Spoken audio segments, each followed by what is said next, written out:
Welcome to Carol and Ash, welcome to the world launch of the new Trident 800. Now if you're old enough like me, you can probably remember the original Trident, which was, that was probably the early 90s. But it's back as a 800 capacity, well, just slightly under, right in that middleweight sector, fighting bikes like the MT-09 and Kawasaki's Z900. Now the reason Triumph have done this is they have a Trident 660. That's the entry-level bike, 3-cylinder, relatively basic suspension and relatively basic brakes and setup and rider aids, but that's aimed really price competitively at that entry-level market. That's your step into the naked category with Triumph. Then they've got the 765 RS, which over the years has kind of started here but has slowly gone to be more racy, more track orientated. It's got less capacity than this. It's got a little less torque, but it's got way more rev, way more spec on the suspension, lighter, better brakes, better electronics. That's kind of edging towards your naked, track day ready, extreme nakedness. I think I got that right. And now the Trident fits in the middle. This is 113 horsepower, just over 80 Newton meters of torque, which equates to 62 foot-pounds of torque, and it's just over 9,000 pounds.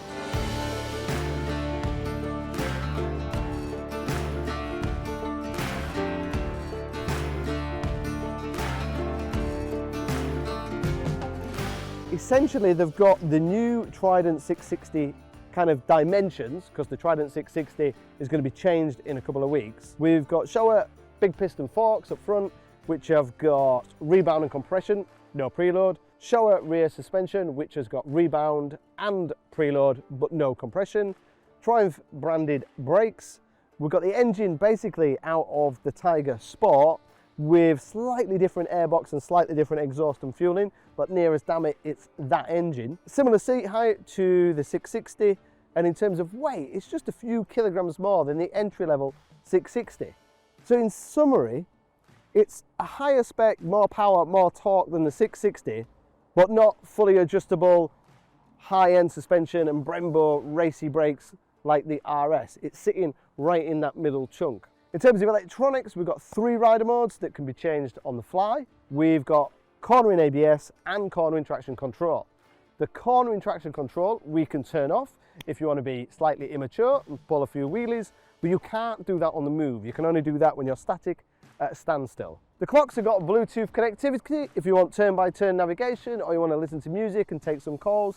Relatively basic, relatively simple.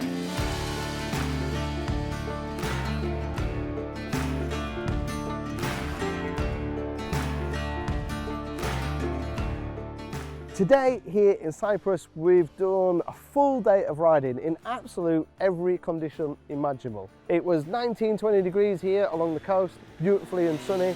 Up in the mountains down to 10-11, kind of like more real world UK roads with patchy damp paths. And then it was 4 degrees, heavy rain, back down to sea level and back again. A little bit of dual carriageway, but nothing too extreme. The usability and versatility of this bike really, really shines. When you're in town, you can short shift on the standard quick shifter, so it's quick shifter up and down, which Triumph call it their shift assist, but it's sensitively an auto blipper up and down. You don't need to use the clutch. It's a little bit stiff at low RPM, but it's pretty smooth once you get going, and it makes it a doddle to ride around town.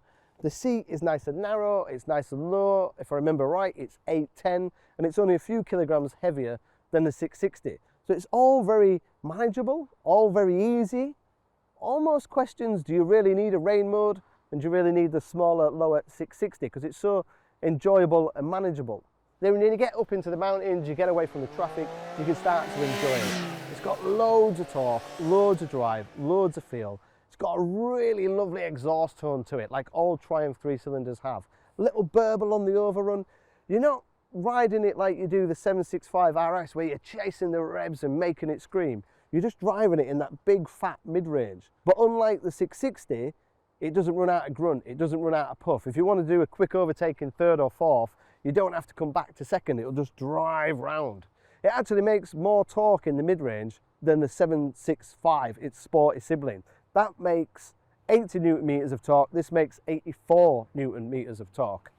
Obviously power is less because we're at 113 compared to near enough 130 on the RS. Suspension, I've not felt the need to change anything all day. Sometimes I tweak with the suspension, but we've not had perfectly dry conditions to really push to the limits. I've not had the opportunity to bury the pegs into apexes and make it scream. What I've had the opportunity to do is just enjoy it in these real world conditions. The Michelin rubber has got to be worth a praise. They've worked really well. They warm up really quickly. They've worked really well in the wet. They've given really good feedback. When the conditions were really changeable, it was really good to have that kind of safety net of the Michelins. It's also worth pointing out the cornering ABS has jumped in a few times.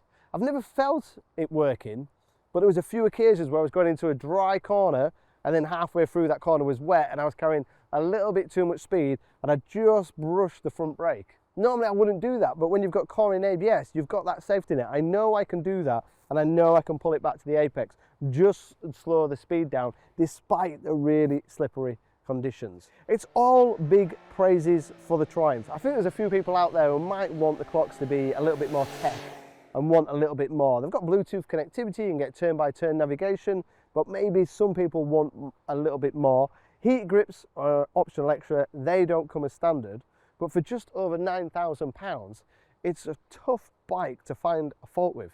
It's really enjoyable, even for somebody as experienced as myself and somebody who's used to riding sports bikes and riding on track will still have fun on this. But it's also accessible for somebody jumping up from a 660. It's really hit the mark really well.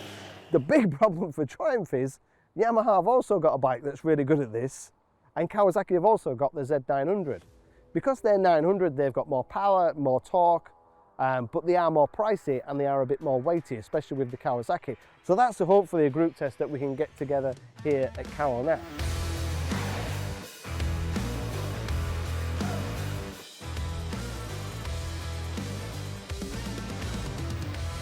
So in terms of hitting what Triumph wanted to do with this bike, I think they've really done well because you can commute on this bike all day.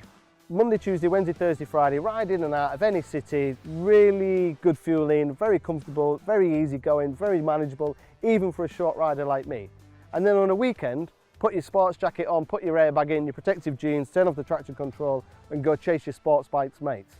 It is a really all-round versatile bike that's done really well, and at just over £9,000 I think it's going to be a big success. So to summarise, I think Triumph have done exceptionally well with the Trident. They've really hit the mark. There's a few questions that remain unanswered because we've not had perfectly dry roads and we've not pushed it to the limit. But if you want a bike that you want to push to the limit, arguably you should be buying another Triumph that's more suited for that. And also we need to put it against the competition, which is established and we know are really good. But it's cheaper than the competition, it's got loads of drive, it's got loads of torque.